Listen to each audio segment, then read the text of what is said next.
do you think is the most interesting change that's occurring with consumers? Thanks, Allison. It's great to be with you. I would say it's the information that's available today and the access that we have. It's so dramatic that buyers today can virtually buy online. I think we spend more money now online than we actually do brick and mortars. Probably the first year, last year was that seminal event, if you will. But if you think about today's consumers, we have 3 or 4 generations, all with different needs, different preferences, but yet the access to information through social platforms, through websites, and through mobile are really driving dramatic changes in behavior. And I think that's really important to our members because where they're getting that information is very important. So we know that 80% go online as a first step, and so where they go really matters. And we know also that people visit an average of at least 7 sites. So whose site are they going to? Are they relying on social media or peer networks to gather that information?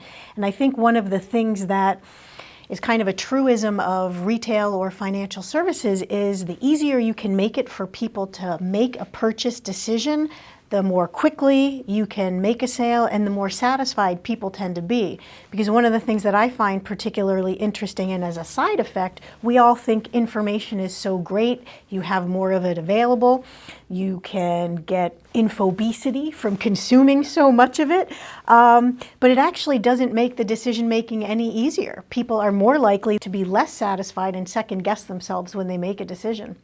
I think that's why advisors are really so important to us today. If you think about today's consumers, you're right. Information overload. And how do they really understand what that information is telling them, particularly in our sector, financial services, insurance, annuities, investment products. It's very complex, and people today want advisors to help them understand all the information that they have. And we know that people like to start oftentimes on the internet, but then when they want to make a decision, they want to talk to somebody who can talk them through it and has a more personal sense of who they are so that they're more comfortable with those decisions. Absolutely. It's really interesting if you go back to the research that your division does so well. As early as 1970, we were asking consumers, what are the difficult decisions you have to make? 3 or 4 key decisions. How much insurance do I need? What kind of insurance do I need? And how much is it going to cost? And those 3 questions are as relevant today as they were in 1970. And yet we have all this information and people can't make choices. It's very interesting. Yep, absolutely. So it's how do we help them sort through that decision and answer those fundamental questions? Because when you have people who are comfortable, again, they move very quickly towards a buying decision and then they're more satisfied when they do it. And I wonder how our member companies can help advisors to do that. Well, they're really being very aggressive in building out websites, building out other social media platforms, if you will, very active with advisors in LinkedIn, for example, to get information to the consuming public. It's an interesting question. You think about how do you get information to people that they can act on and get the support of advisors. What I see happening in our companies, a significant investment in digital, mobile, access to information in new ways, all to support not only the advisor, but the way people make decisions today. We have to be more relevant to the consuming public. And we're an old industry, 100 years old. We're an old industry, but we have to be relevant because the products we sell, the promises we make are still very, very important to our public. But I think part of it too is the message. So if we're a more diverse country, we know that by 2055 there will be no racial or ethnic majority in the country. So we've got much more diversity. We have women who have new roles, new leadership, are making at least half the decisions in their households. So understanding and recognizing the best ways to communicate to those groups. Picking up on the conversation about women and what the decision-making process is, I understand from people like you that, asking friends, checking with family members, going online to get information is all part of the buying process. And I would say, sadly, many of our advisors don't understand that. So I think we have a lot of work to do to help women make decisions. Right, and I think that's important when you're having conversations with advisors because you're going in as a couple, and one of the interesting things our research found is that men were more likely to say they were the decision maker in the family, and women were likely to say the same. So both of them think that they are making the decision. But, you know, financial intermediaries or advisors that are working with couples really should understand that dynamic, that they both feel like they're very important. So how do we construct the messages properly? And not only with advisors, training advisors, but the messages on our social media platforms, information that is more appropriately directed to the behavioral sciences of buying, how women purchase today. I think, you know, there are certain fundamentals for everybody. First and foremost, I think it's all about trust, right? And our research shows that trust is the single most important factor when working with an advisor, and people make decisions very quickly about who to trust. So we have things like trustworthy selling that help advisors understand that. So it's really the the benefit of what your friends are doing, what other people in your people of influence are doing for you, and following that in a way that Yep. helps them make decisions. Yep, and I don't think it can be underestimated. We did some behavioral finance research, and we found that people thought that was absolutely not a compelling message when we said people like you do this, but we found out it was most effective. And here's something I find really interesting. There was a university study where they were actually administering shocks to people. And so you had people who were just getting shocks and they were asked to rate the pain, and people who were with other people who were supposedly also getting the shocks who said, oh, no, it doesn't really hurt that much. The people who were in with them reported less pain. So it can even affect how much pain you feel, right? Yeah, so having, which is why probably you want to have smart friends who make good financial decisions because they'll help you. Virtually every company that I visit has something going on in the world of analytics. It's exploding.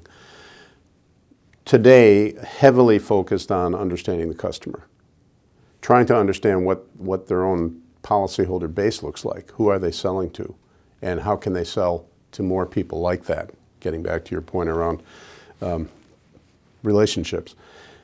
The other thing that they're applying analytics to is the underwriting process. And there's a huge investment going on to try and understand and streamline the underwriting process. A lot of our reinsurance partners, for example, are heavily invested in that. But as it relates specifically to customers, I think the analytics are centering around learning more about customers, segmenting customers, and then informing their advisors around what they're actually learning. And it's growing rapidly. I don't think we really are there yet. There's a lot of work to be done. And I think we're at a tipping point in terms of what our companies are doing. Yeah, at its best, you can use analytics to really identify and bridge gaps between the business and the consumers, and you bring up a few different really good points in the way that analytics can be used. Increasing efficiency, so better, faster underwriting has another impact on the customer experience, and so the more you can track customer experience, the more you are able to segment, and so the better you understand your customers and the more you can do with your products and services. And so I think analytics is the first step, but probably not the only one. Leaders in this industry see disruption as an opportunity. So analytics can be disruptive, but it also provides a lot of opportunities. And companies that can adapt and make changes, so as they get more information, you've got data-driven insights, applying them quickly is going to be very important. I'm always curious about the word disruption. We've been disrupting ourselves for many, many years. And so I embrace disruption as really advancing the business to more profitable points. So I think a lot of the discussion that we're having centers around big disruptions that are actually new business methods that can help us move forward. So yes, is technology causing us to do our business differently? Yes. Is that a disruption or a business advantage? So I think it's all about how we think about the future. And I'm really excited about the future and our business being able to adapt to all of the changes that we have in front of us. Yeah, flexibility really matters. And I think a lot of times when you see these presentations and there's talk of disruption and, you know, the industry being in the crosshairs, we don't give enough credit, or the industry doesn't give enough credit to the fail-fast experimentation that really leads to incremental changes that add up over time and can change an industry fundamentally over time. Think about the travel industry, what that's gone through. Business models changed. Sure, that's disruption. But the business models of today, online booking, you know, tracking trips that you want to take through websites and commercial sites that are totally available. And still, there are travel agents out there for the high-end traveler. So it's the same model that we can apply for our business in the future. What's happening that we can take advantage of to reach more consumers that have the basic need for our products? I mean, your own research tells us there's a huge gap. What are we at? The 50-year low in terms of life insurance ownership. So we have plenty of opportunity.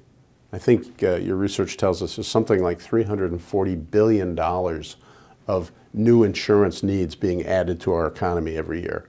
That's a big number. That is, and that is a huge opportunity. Thank you for joining us today. I hope you enjoyed the conversation, and I look forward to more of them. If you have any feedback, please feel free to send an email to communications@limra.com. Thank you.